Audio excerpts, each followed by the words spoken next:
नमस्कार। आज के इस खास एक्सप्लेनर में आपका बहुत बहुत स्वागत है। आज ना हम सिर्फ पर्दे के एक सुपरस्टार की बात नहीं कर रहे हैं, बल्कि एक पूरे एंटरप्राइज को डिकोड करने जा रहे हैं। जी हाँ, हम बात कर रहे हैं सलमान खान और उनके 37 सालों के बेजोड़ स्टारडम की। उनके ऑन स्क्रीन मैजिक के बारे में तो हम सब जानते हैं ना, है ना? लेकिन इसके पीछे असल में कौन सी चीजें काम करती हैं, ये जानना वाकई बहुत ही दिलचस्प है। तो चलिए इस सफलता की गहराई में उतरते हैं। तो देखिए, इस पूरे सफर को अच्छे से समझने के लिए हम इसे 4 हिस्सों में बांटेंगे। पहला, उनका 37 साल का स्टारडम। दूसरा, इस कामयाबी का इंजन यानी उनका वर्क एथिक। तीसरा, उनका खड़ा किया हुआ बिजनेस एम्पायर। और चौथा, कैसे वो नई पीढ़ी का मार्गदर्शन करते हैं। चलिए शुरू करते हैं। भाग 1, 37 साल का स्टारडम। अब जरा इस नंबर पे गौर कीजिए, 37 इयर्स। ये सिर्फ एक आंकड़ा नहीं है, बल्कि अपने आप में एक पूरी कहानी है। 1988 में आई फिल्म बीवी हो तो ऐसी में एक सपोर्टिंग एक्टर के तौर पर उन्होंने शुरुआत की थी और उसके बाद उन्होंने कभी पीछे मुड़कर नहीं देखा। इतने लंबे समय तक इंडस्ट्री में टिके रहना और दर्शकों का इतना अटूट प्यार पाना, ये वाकई बहुत ही रेयर है। अगर हम उनके सफर को देखें ना, तो इवोल्यूशन बिल्कुल साफ नजर आता है। 1988 में डेब्यू हुआ और ठीक एक साल बाद 1989 में मैंने प्यार किया जैसी ब्लॉकबस्टर आ गई, जिसने हमें एक चार्मिंग रोमांटिक हीरो दिया। फिर फास्ट फॉरवर्ड करें 2016 तक, सुल्तान के लिए मिक्स्ड मार्शल आर्ट्स की कड़ी ट्रेनिंग ने उन्हें एक एक्शन आइकन बना दिया।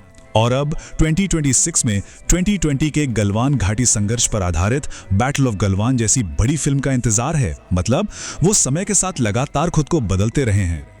और पता है, अपने करियर के उतार चढ़ाव को लेकर उनका नजरिया बहुत ही दिलचस्प है।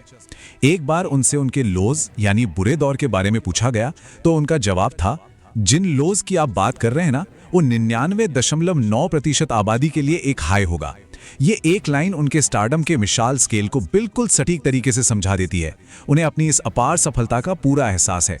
भाग 2, द इंजन, वर्क एथिक। अब बात करते हैं उस इंजन की जो इस सफलता को चलाता है। उनकी मेहनत को उनके ही शब्दों में समझिए। मैं आमतौर पर केवल कुछ घंटे ही सोता हूं। आप ये नहीं कहते मैं थक गया हूं। उठिए और कुछ कीजिए। जरा सोचिए, अक्सर रात 12 बजे तक शूटिंग करने के बाद वो घर आते हैं और फिर रात के 3 बजे वर्कआउट करते हैं। ये एक बिल्कुल ही अलग लेवल का डेडिकेशन है। थकान का कोई बहाना नहीं चलता यहां। और ये वर्कआउट कोई मामूली वर्कआउट नहीं है। उनके ट्रेनर राकेश उडियार इस जायंट सेट रूटीन के बारे में बताते हैं। ये एक ओल्ड स्कूल एक्सट्रीम वर्कआउट है। इसमें पहला स्टेप होता है चेस्ट एक्सरसाइज के 10 अलग अलग इंटेंस वेरिएशन, वो भी बिना रुके। स्टेप 2, बीच में केवल 30 सेकंड का रेस्ट, वो भी चलते हुए। और स्टेप 3, इस पूरे रूटीन को 60 मिनट के अंदर खत्म करना। सच में अपनी शारीरिक सीमाओं को इस तरह से पुश करना सबके बस की बात नहीं है। लेकिन जो बात मुझे सबसे ज्यादा हैरान करती है वो है उनकी डाइट। इतने बड़े सुपरस्टार होने के बावजूद कोई फैंसी डाइट ट्रेंड फॉलो नहीं होता। सुबह का कार्डियो एकदम मस्ट है। खाने में क्या? सादा दलिया, अंडे, फल और सबसे खास मां सलमान खान के हाथ का बना घर का खाना। और तो और, हफ्ते में अगर एक चीट मील लेना भी हो तो उसकी लिमिट सख्ती से 2000 कैलोरी तक ही तय होती है। ये अनुशासन का एक बेहतरीन उदाहरण है। उम्र को लेकर उनकी फिलॉसफी भी बहुत प्रैक्टिकल है। वो कहते हैं, जैसे जैसे आप बड़े होते हैं आपको उतनी ही अधिक कड़ी मेहनत करनी पड़ती है। उनका मानना है कि आज की नई और यंग जनरेशन की एनर्जी को मैच करने के लिए उन्हें अब पहले से 2-3 गुना ज्यादा मेहनत करनी पड़ती है। और यही वो सोच है जो उन्हें आज भी इतना रेलेवेंट बनाए हुए है। भाग 3, बिजनेस एम्पायर बनाना।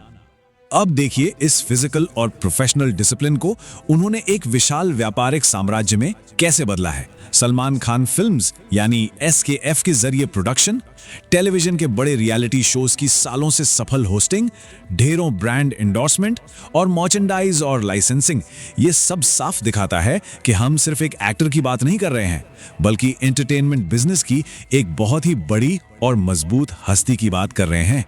अगर हम सलमान खान ब्रांड का एक बिजनेस केस स्टडी के तौर पर स्वॉट एनालिसिस करें तो तस्वीर और साफ हो जाती है। उनकी ताकत है उनका विशाल फैन बेस और स्ट्रॉन्ग ब्रांड इमेज। कमजोरियों की बात करें तो इनकम के लिए एंटरटेनमेंट इंडस्ट्री पर भारी निर्भरता है, लेकिन डिजिटल प्लेटफॉर्म और नए बिजनेस में विस्तार करने के बेहतरीन अवसर भी मौजूद हैं। वहीं बदलती ऑडियंस चॉइस और नई प्रतिस्पर्धा उनके लिए खतरे हो सकते हैं। तो कुल मिलाकर ये एक बहुत ही सॉलिड बिजनेस मॉडल है। और इस एम्पायर एम्पायर में बीइंग ह्यूमन फाउंडेशन का रोल बहुत अहम है। इसके जरिए वो स्वास्थ्य और शिक्षा जैसे जरूरी सामाजिक कार्यों का समर्थन करते हैं। अब ये चीज दो तरीके से काम करती है, एक तो समाज की भलाई हो रही है और दूसरा उनका अपने करोड़ों फैंस के साथ एक गहरा इमोशनल कनेक्शन भी बन रहा है, जिससे उनकी विरासत और ब्रांड प्रतिष्ठा दोनों मजबूत होती हैं। है ना कमाल की रणनीति? भाग 4, नई पीढ़ी का मार्गदर्शन। अब हम उनके सफर के एक बहुत ही खास पहलू पर आते हैं। जब उन्होंने शुरुआत की थी ना, तो इंडस्ट्री में उनका मार्गदर्शन करने वाला कोई मेंटर या गॉडफादर नहीं था। सब कुछ खुद के दम पर अचीव किया। लेकिन आज के युग में वो खुद बॉलीवुड के सबसे बड़े गॉडफादर की भूमिका निभाते हैं। जो कमी उन्हें अपने शुरुआती दिनों में खली, उसे वो दूसरों के लिए पूरा कर रहे हैं। और ऐसे एक दो नहीं, कई बड़े नाम हैं। ऋतिक रोशन को फिटनेस को लेकर खास टिप्स दिए, कैटरीना कैफ को उनके शुरुआती करियर में रास्ता दिखाया, अर्जुन कपूर को उनके फैट टू फिट ट्रांसफॉर्मेशन के लिए खूब इंस्पायर किया और सोनाक्षी सिन्हा का वजन कम करवाकर उन्हें दबंग से लॉन्च किया। ये जो मेंटरशिप है ना, ये बहुत ही स्पेसिफिक और पर्सनल लेवल की है। इस सब के बावजूद सक्सेस को लेकर उनकी सोच बहुत ही डाउन टू अर्थ है। वो कहते हैं अपनी विफलताओं की पूरी जिम्मेदारी लें, लेकिन सफलता कभी भी सिर्फ आपकी नहीं होती। उनका सीधा सा मानना है कि जब आप सफल होते हैं तो उसका क्रेडिट उन सभी लोगों को जाता है जिन्होंने उस सफर में आपका साथ दिया।